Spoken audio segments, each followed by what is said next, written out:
Hello and welcome. With a political stalemate, increasing violence and a crumbling infrastructure, how is Iraq going to pull it all together?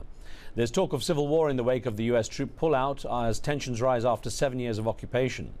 US Vice President Joe Biden arrived in Baghdad on Monday to mark the formal end of American combat operations that began in 2003 to depose President Saddam Hussein.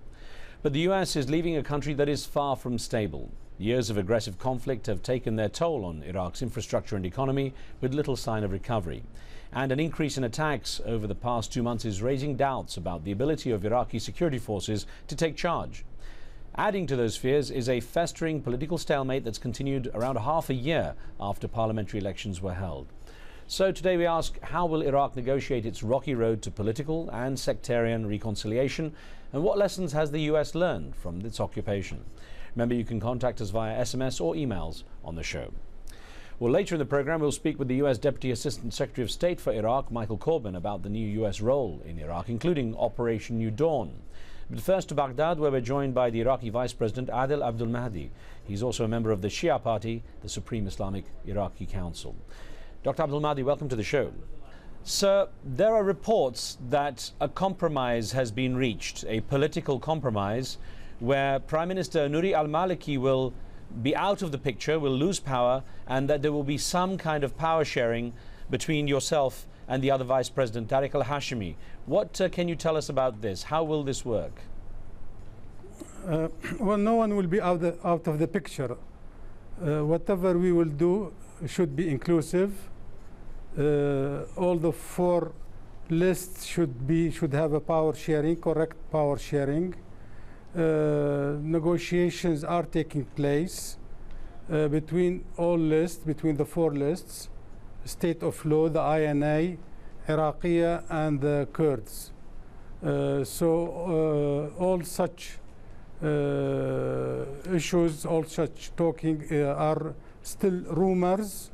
We are still negotiating, and maybe the coming days will show some flexibility in the attitude of all parties.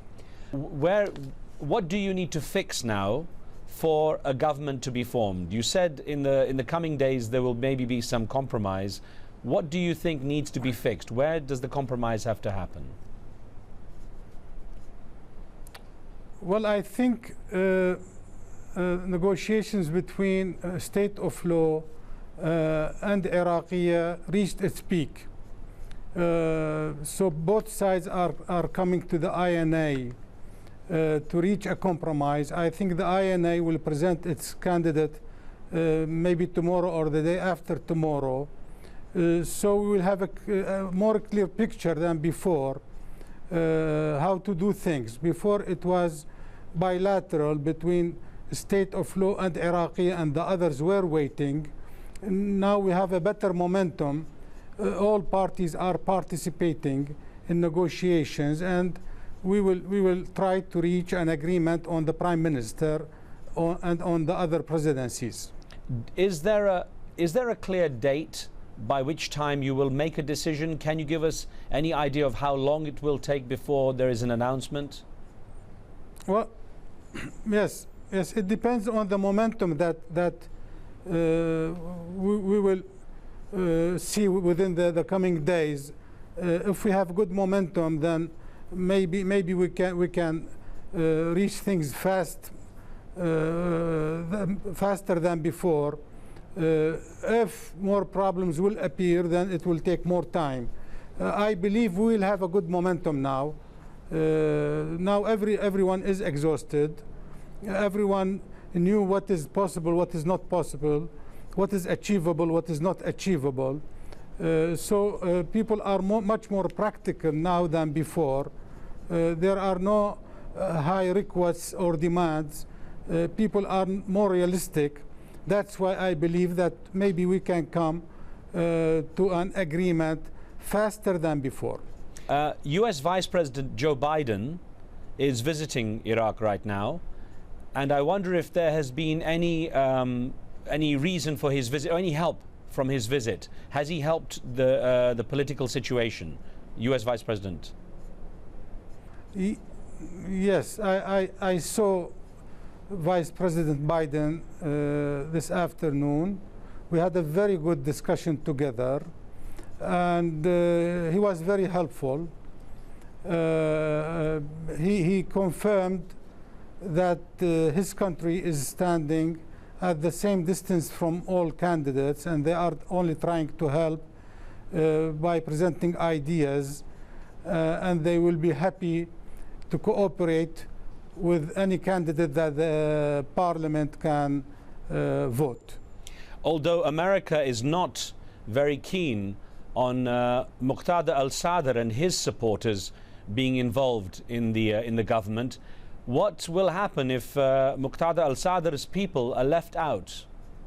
Yes, I said we should be inclusive, and I think it's very helpful that the Sadrists will be part of the government.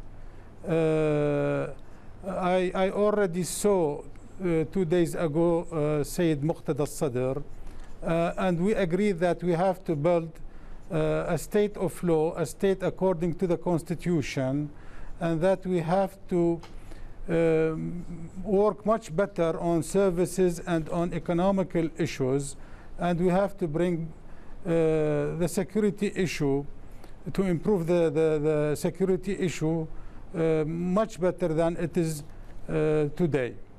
That's what we discussed, that's what we agreed upon, and that's what we will work together on. Sir, I want to put an email to you that we got from a viewer in Kenya. And one of our viewers, Hussein Zidan, wrote in saying, "The US is leaving Iraq in a state of lawlessness, sectarian violence, and with no functioning government. I don't think you can call that democracy." Now, I wonder what is going to happen in the coming months. Many people are worried that Iraq is going to fall apart. Well, yes, of course, Iraq, this is a possibility, but I don't think this is the most probable thing to happen. I think Iraq, on the strategically and logistically, is doing much better than before, much better than 2005, 2007, 2008. But we still have some lack in the security plan, and we should do things much better than we are doing today. There are a lot of armed forces in cities, and I think we have to withdraw some of them, and we have to work better on the intelligence level, much more cooperation between the agencies, much better cooperation with the neighboring countries. People refuse terrorism and violence, but we have to work this. We have to mobilize our people better to secure their lives. A lot of Iraqis are killed every day, and this is not acceptable. I think there was a lot of militarization of society, and this should be taken care of. You say that Iraq has come from the ashes, that it was a destroyed country that you inherited. Many people say it's America that destroyed the country and is now leaving. So I wonder, are people in Iraq really that much better off than they were under Saddam Hussein? No, this is not true. As a matter of fact, many wars destroyed Iraq. The war with Iran destroyed Iraq. The invasion of Kuwait destroyed Iraq. The last war destroyed Iraq. The internal wars destroyed Iraq. You know, Iraq was one of the more developed countries in the Middle East in the 50s and in the 60s. And with Saddam Hussein, Iraq became poorer and more in debt and isolated on the regional level, on the international level. Internally, people made a lot of sacrifices, massive graves, using the chemical weapons against the people, the Iraqi people. So no comparison with Saddam Hussein period. That was a sad period in the history of Iraq, but we have to be objective. We inherited a very bad situation. I think we succeeded in some issues and we failed in other issues. The failure was mainly on services and on economical issues. On the political issues, we made some progress. We have a constitution today. We have elections. 64% of the people participated in last election, more than 12 million, and this is very important, a real success. So let me ask you what role you would like to play in the new government. What position would you like to have? Well, I am happy to be elected by my people as in the House of Representatives. This is for me very important. Any other duty that I could be charged or I will be happy to assume the responsibilities as I assumed for the last 5 years the post of the Vice President. Any other, I am a public service man. I will be happy to serve my people and to serve my country in any position. Dr. Abdul-Mahdi, thank you very much for joining us, sir. Thank you. We have to take a short break now. When we return, the US State Department's top official for Iraq, Michael Corbin, examines what happens next for Iraqis and gives us his perspective on Operation New Dawn, the new US mission in Iraq. We'll be right back.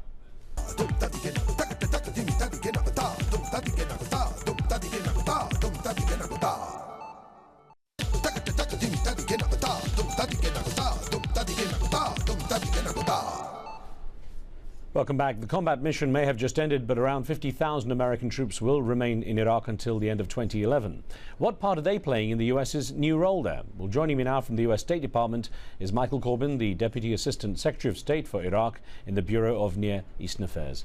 Thank you for joining us, sir. Sir, I have to ask you that the media, and particularly the West, has been going very big on the withdrawal of US combat forces, but as, for example, the renowned international journalist John Pilger said on this show just a couple of weeks ago, it's not really anything but a rebranding. And in this case, I guess, Operation Iraqi Freedom to Operation New Dawn. So I wonder, isn't it disingenuous to call it a withdrawal when, in effect, many of the troops will leave, or combat troops will leave, but contractors will come in and fill in, basically, and many of them themselves are former US combat troops.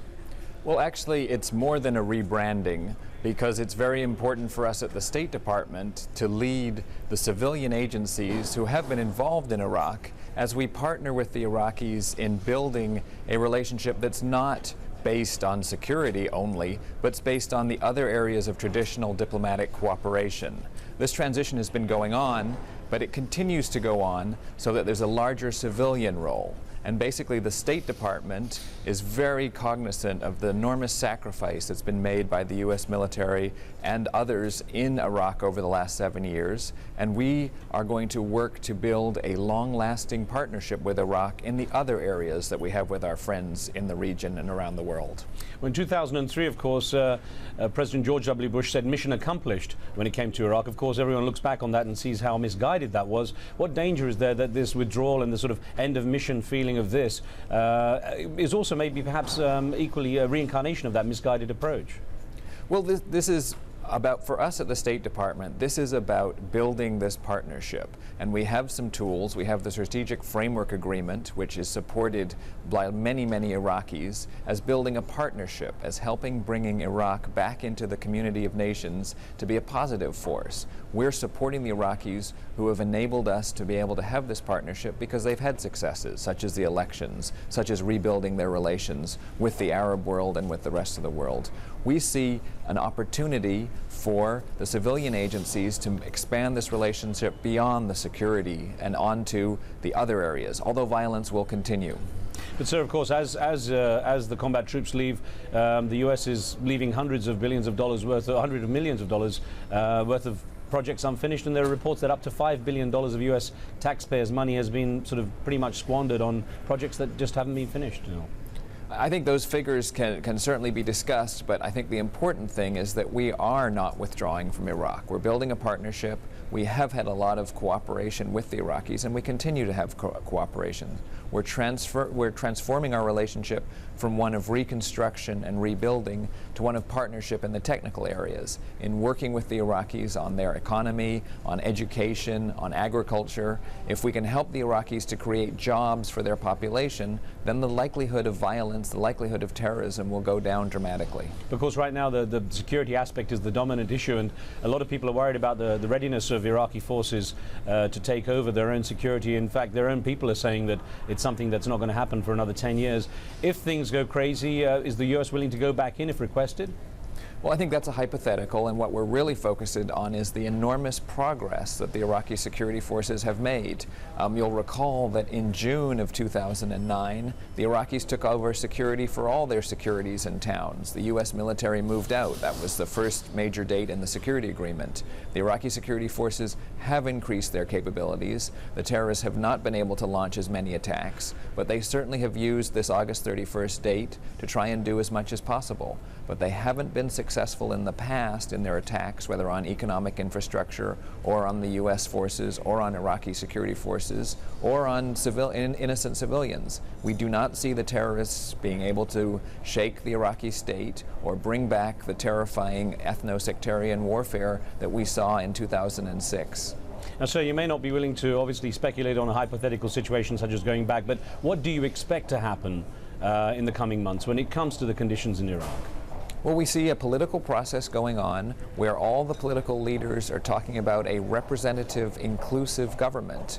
We had elections on March 7th where more than 60% of the Iraqi electorate participated and voted.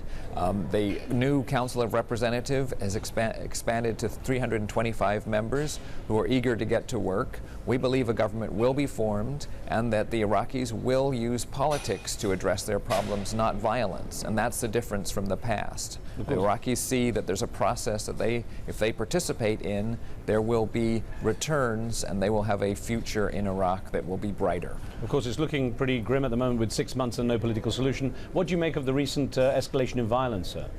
I think, as I said, this is tied to dates. It's also the holy month of Ramadan when some Islamic terrorists seek to exploit the situation. There also is an attempt by the terrorists to show that the Iraqi security forces are not successful in maintaining order. But what we see is that the Iraqi security forces have been largely successful in controlling the type of large car and truck bombs that have gone out in the past. They are working in the cities. They are working against these threats. They're stopping some of them. We'll continue to see the terrorists trying to take advantage of the situation. But as I said, we don't think they will be successful. Of course, the prime reason for the U.S. mission was for national security interests going into Iraq because of this perceived threat from there. And I wonder, do you feel that, to what degree do you feel that the U.S. is any more secure now than it was 9 years ago?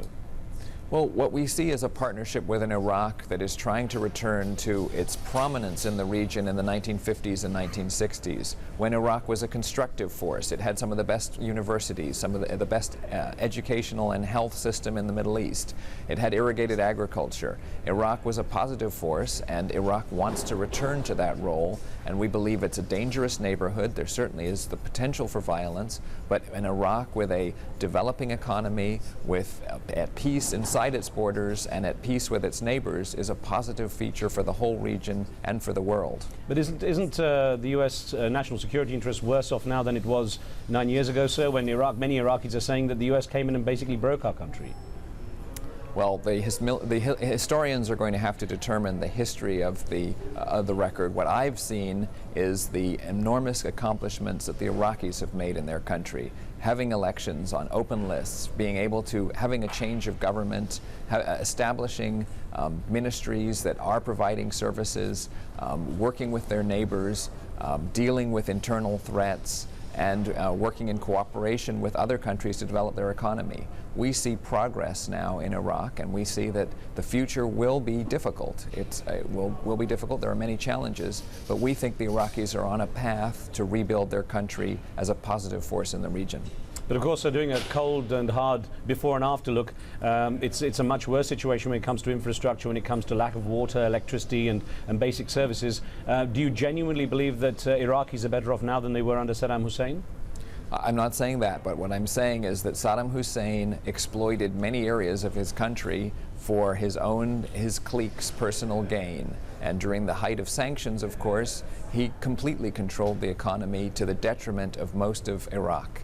And we've now seen a system where in the provinces, for example, members of the provinces can vote for their own governments. They can vote for their own representatives and send them to Baghdad. The provincial governors are responsible not only for security, but also for budget allocations and are spending money on projects which directly reflect the wishes of the local inhabitants and not the central government. So we do see progress in that area.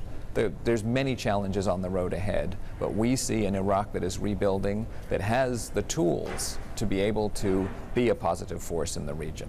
So one thought, talking about the region, what about the risk of, well, at least again, it's something the critics talk about, the risk of influence from other countries coming in and setting the agenda in Iraq, in Iran, from Iran in particular, for example? Well, the Iraqis have been very clear that they want to settle the course of their own future. They want to form their own government. They want to make the decisions about their economy, and they reject foreign interference from any quarter, from any neighbor. And they are working to develop constructive relations, economic relations, trade relations, diplomatic relations with all their neighbors. And we strongly support them as they do this. We believe Iraq should be reintegrated into the Arab world and have these type of relations with countries such as Iran. What we don't want to see is negative interference from foreigners that undermines the Iraqi state or that causes damage to the Iraqis' dream of rebuilding their country. Michael Corbin, thank you very much for your time, sir. Thank you very much for this opportunity to talk about Iraq. And thank you for being with us. Remember, you can follow the show on Facebook and see what we're up to there. You can give us your feedback on the program and post your questions and comment. On the next Riz Khan show, more than a dozen countries in sub-Saharan Africa are celebrating 50 years of independence. But will corruption, poverty and poor governance leave these nations stagnant, or will a new generation of young leaders take the continent forward? Be sure to tune in for that. From me and the team, we'll see you next time.